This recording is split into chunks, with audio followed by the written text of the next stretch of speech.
Kekerasan dan penganiayaan senior terhadap junior terus berulang di Sekolah Tinggi Ilmu Pelayaran. Kepala STIP mengklaim perpeloncoan sudah dihapus. Namun mengapa arogansi senior masih tetap ada? Kita akan membahasnya bersama psikolog forensik Reza Indragiri. Selamat sore, Bang Reza. Selamat sore, Mas Reza. Baik, Bang Reza, bagaimana Anda melihat kasus ini? Kenapa arogansi senior terhadap junior itu masih terjadi di lingkungan kampus, khususnya kampus STIP ini, Bang Reza? Pertanyaan yang belum terjawab adalah sesungguhnya kekerasan di sekolah ini masih merupakan insiden atau sebuah fenomena. Kalau kemudian kita coba jawab pertanyaan Mas Reza tadi, berarti kekerasan ini merupakan ulah individu per individu atau merupakan perbuatan atau perilaku buruk yang sudah lintas generasi.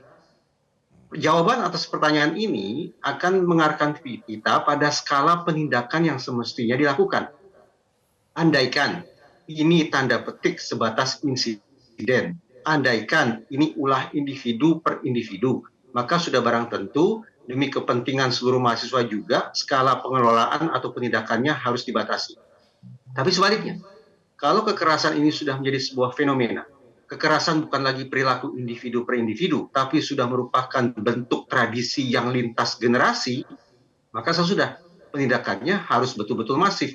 Bahkan sekiranya dipandang perlu, harus dilakukan potong generasi hingga beberapa tahun lamanya untuk memastikan bahwa kemungkinan melintas generasinya kekerasan itu bisa dipotong sehingga tidak terwariskan ke adik-adik angkatan berikutnya.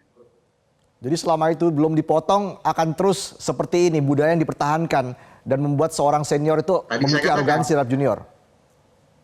Ya, saya katakan itu tadi.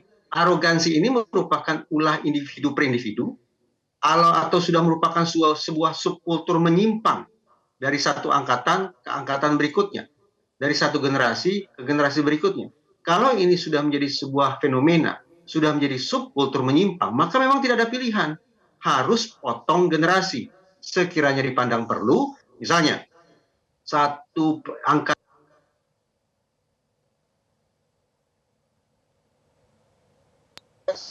dibutuhkan waktu yang kurang lebih sama untuk memastikan sekali lagi tidak ada kekerasan yang melintas generasi. Sementara bagi mereka yang kadung bersekolah di tempat tersebut, maka mereka dikembalikan seperti pada masa pandemi. Mereka tidak lagi harus melakukan kuliah tatap muka di kampus, tapi melakukan perkuliahan jarak jauh untuk meminimalkan bahkan mungkin meniadakan kekerasan antar mahasiswa. Salah satunya ada faktor cemburu antara senior dan junior. Bagaimana Anda melihat bagaimana ini pengaruhnya terhadap kekerasan yang dilakukan oleh seorang senior? Sudah barang tentu, kalau kita bicara tentang kekerasan, by default ini merupakan masalah pidana. Lebih-lebih lagi, kalau mahasiswa tersebut sudah lewat dari usia kanak-kanak, dengan kata lain mereka sudah masuk usia dewasa, maka semestinya tidak ada kompromi terhadap para pelaku. Nah, menurut saya, senyampang masih proses penyidikan tampaknya di kepolisian, pihak kepolisian bisa melakukan tanda petik tawar-menawar.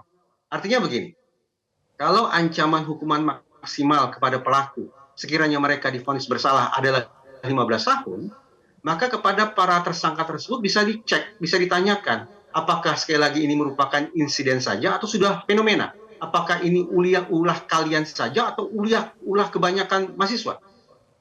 Dengan adanya tawar-menawar semacam itu, misalnya otoritas penegakan hukum tanda petik bisa memberikan sanksi hukuman yang lebih ringan kepada para pelaku sekiranya mereka divonis bersalah. Dengan cara investigasi sedemikian rupa, yaitu teknik tanda petik tawar-menawar semacam itu, maka mudah-mudahan kita akan memperoleh data yang otentik tentang bagaimana sesungguhnya kekerasan berlangsung di sebuah sekolah. Dengan cara itu pula mudah-mudahan tidak hanya penindakan dari sisi pidana yang berlangsung, tapi juga misalnya dari otoritas Kementerian Pendidikan dan Kebudayaan, atau juga mungkin dari otoritas Kementerian Perhubungan sendiri, tentang bagaimana nasib para mahasiswa dan nasib lembaga pendidikan itu. Hukuman 15 tahun menurut Anda setimpal ini? Kalau bicara pidana murni, sekiranya kekerasan itu bahkan ditujukan untuk mengakibatkan junior meninggal dunia, apalagi sudah direncanakan sedemikian rupa, maka pasal pembunuhan berencana tepat.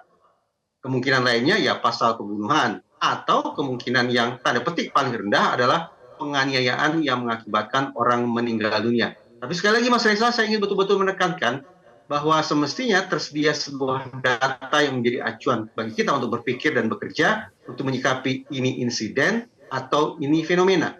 Ini ulah individu per individu atau merupakan kultur menyimpang di dalam lembaga pendidikan.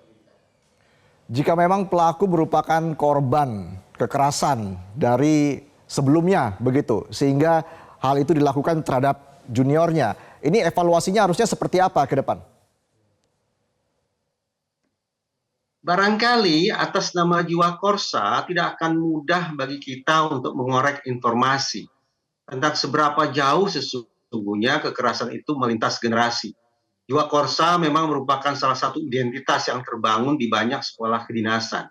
Apalagi sekolah-sekolah kedinasan yang konon menerapkan metode pengajaran ala-ala semi militer.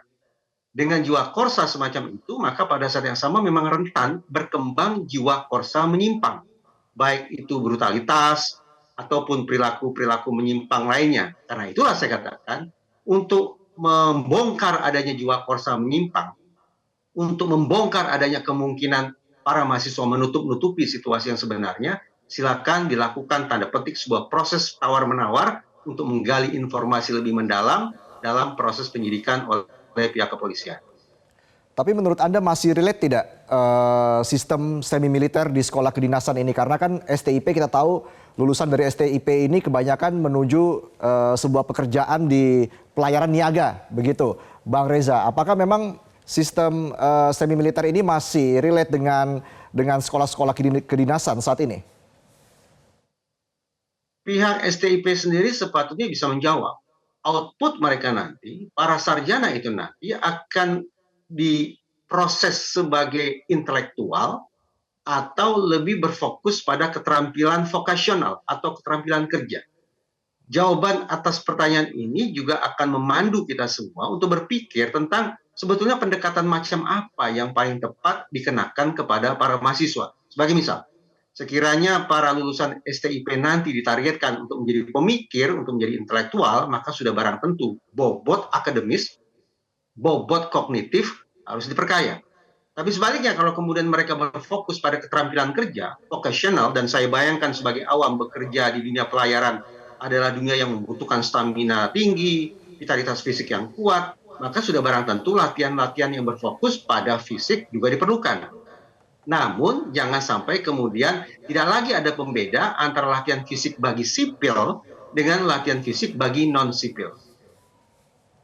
Soal potong generasi tadi yang Anda katakan ya, ini sebenarnya bagaimana sikap pemerintah? Anda melihat apakah memang pemerintah harus segera intervensi terkait dengan kasus ini, sehingga ini kan menjadi bahan evaluasi juga ke depan, khususnya soal pengawasan yang akan dilakukan oleh pemerintah ke depan, Bang Reza?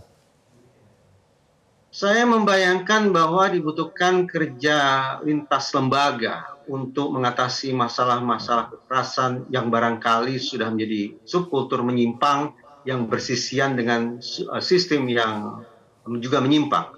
Karena itu kita perlu mendudukkan secara tepat di mana gerangan penuntasan secara pidana harus dilakukan. Anggaplah itu dikenakan kepada 3 orang mahasiswa yang disebut-sebut sudah melakukan kekerasan. Tapi terhadap mahasiswa-mahasiswa lainnya, seberapa jauh kita juga harus melakukan intervensi. Apakah juga pidana ataukah sebatas administrasi. Demikian pula terhadap para pengajar, terhadap para pengelola, plus keberadaan lembaga itu sendiri. Kita sudah tahu kalau bicara tentang pengajar, ada sertifikasi. Kalau kita bicara tentang lembaga, ada akreditasi. Seberapa jauh kemungkinan masalah semacam ini bisa berpengaruh terhadap sertifikasi para pengajar dan akreditasi terhadap lembaga, saya pikir aspek yang satu ini sepertinya belum pernah kita perbincangkan. Kita lebih berfokus tentang bagaimana penanganan pidana terhadap pelaku-pelaku semata. Baik, terima kasih Bang Reza Indragiri atas analisa Anda dalam Prime Time News. Selamat sore. Jelajahi cara baru mendapatkan informasi. Download Metro TV Extend sekarang.